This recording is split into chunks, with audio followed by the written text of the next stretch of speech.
Step up, step right up, peanuts, popcorn, balloons tied in the shape of a rotund man's iconic side profile. You there, have a balloon?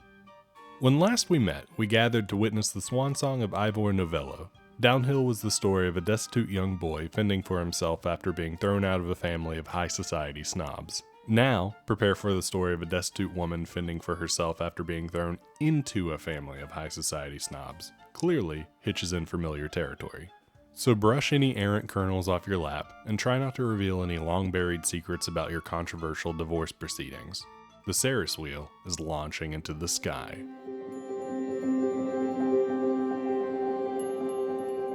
But before we begin, let it be known that the Ferris wheel is a cosmic circular entity wheeling through outer space with a pronounced sense of purpose. To wit, the wheel will be rolling through Hitch's filmography in chronological order, and, if you'd like to get the most flash for your farthing, I'd advise viewing each film before watching its corresponding video.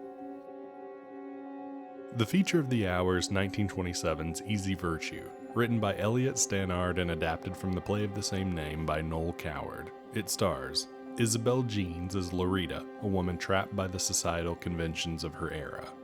Robin Irvine as John, Loretta's spineless young husband. Violet Fairbrother as Mrs. Whitaker, a mother-in-law who simply adores passive-aggressive scheming. Frank Elliott as Colonel Whitaker, a father-in-law who simply adores bowing to the whims of his villainous wife. And Ian Hunter as Mr. Green, an understanding attorney. The film begins with a woman on trial. And not just any woman. Loretta Filton, wife of an abusive drunkard, finds herself in the middle of a divorce hearing in front of a room of sneering, unsympathetic old white men. She's trying her best not to let the shame of the event ruin her entire life. If you can't already tell, the themes of the film aren't dealt with in the best possible manner. Even if, as an audience, you believe that Hitchcock and the rest of the behind-the-scenes crew is on Loretta's side, there's not much satisfaction to be gained from watching different men and women condescend and berate the protagonist for 90 minutes. This isn't something like The Handmaid's Tale, where the point of the story is to learn from the mistakes of a populist-turned-fascistic morality police. The film, at least a little bit, finds Loretta culpable for the crimes visited upon her, and that's a damn shame. There isn't much to be gained from dissecting the plot of the film, which concerns the aftermath of Loretta's scandal as she tries to hide her past from a wealthy family with a suspicious mother-in-law. In the wonderful book Hitchcock Truffaut, Hitchcock himself admits that parts of the film are undercooked and describes the film's bummer of an ending. "It contained the worst title I've ever written. I'm ashamed to tell you about it, but I will. The word gets around that the famous Loretta is in the court.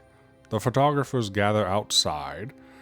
Eventually, she appears at the courthouse stairs, her arms out, and says, 'Shoot, there's nothing left to kill.'"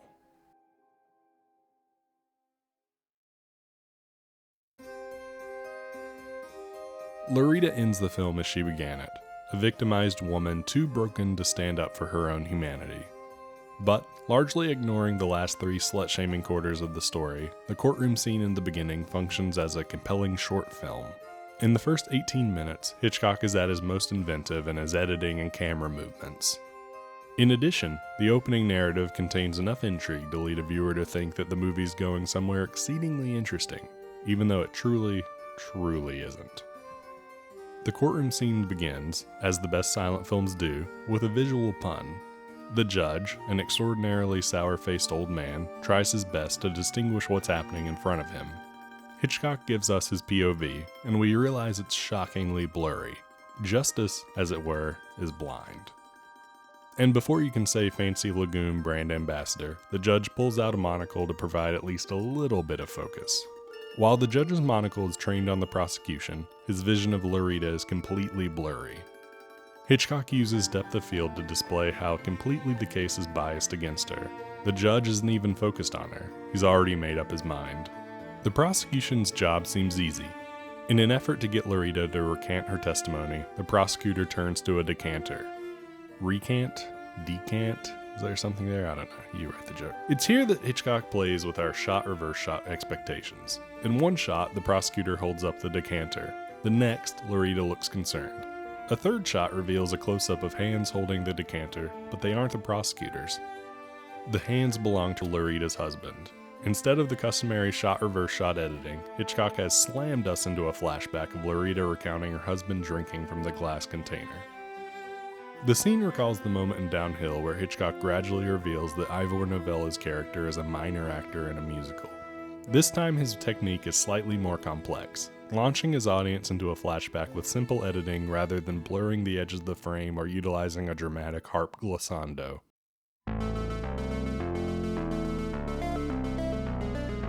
In 2022, this device is sophisticated storytelling. In 1927, it must have been unspeakably jarring.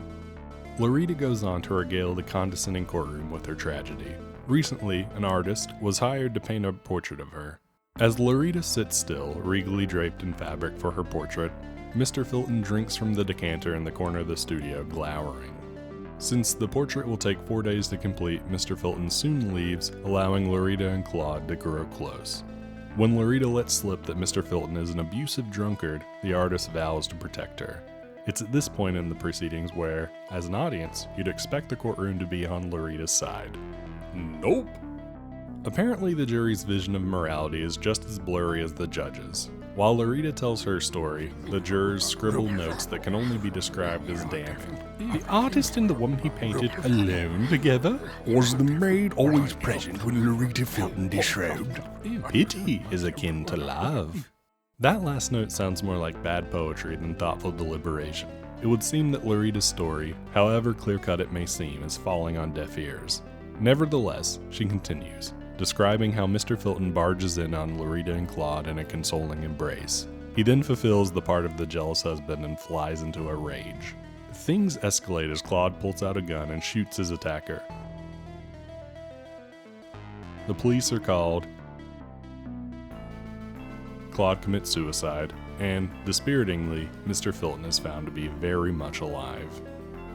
Although Loretta tries to explain that the court should take into account Mr. Filton's alcoholism and domestic abuse, no one seems to care or listen.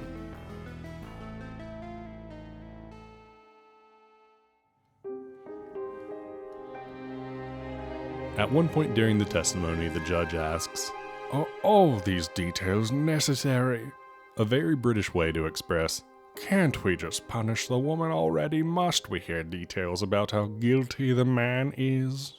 Hitchcock visually represents the power imbalance with an ingenious cross-dissolve between the prosecutor and Loretta. They're talking at such cross purposes that Hitchcock presents the audience with a Janus-like image of the two joined as one head, unable to do anything but speak in direct opposition. After Loretta is finished, the jury adjourns to its chambers, only to come back with the altogether expected verdict. We find Loretta Filton guilty of misconduct with the late Claude Robson. It condemns Loretta to a life of shame and misery. While the remaining running time of Easy Virtue is indefensibly sexist, the court case is unmistakably compelling. The sequence displays Hitchcock's growing directorial techniques, using the camera's depth of field as an old man's POV, subverting audiences' editing expectations during flashbacks, and creating a stunning cross-dissolve image. All of his tools serve the story's themes and strengthen the idea that a group of misogynist white men are inherently going to be against a scandalized woman. I just wish that Hitchcock used these tools in service of a better narrative. But enough about film theory. Let's talk about something truly exciting, like the quality of the film transfer. For Easy Virtue, I'll say it was not great. I can't really recommend that anyone seek out this film to watch at home. The existing DVDs are poor quality bootleg transfers created since the film's copyright expired. Anything found streaming online will be of the same odious definition. All we can really do is sit on our comfy couches and quietly hope that some angelic media company will bring Hitch's silent output to our living rooms in sparkling quality. Get on it, Criterion! On the next revolution of the Ferris wheel, we'll be discussing pugilistic love triangles, so shove those meaty fists of yours inside a set of leather boxing gloves and prepare yourself for The Ring.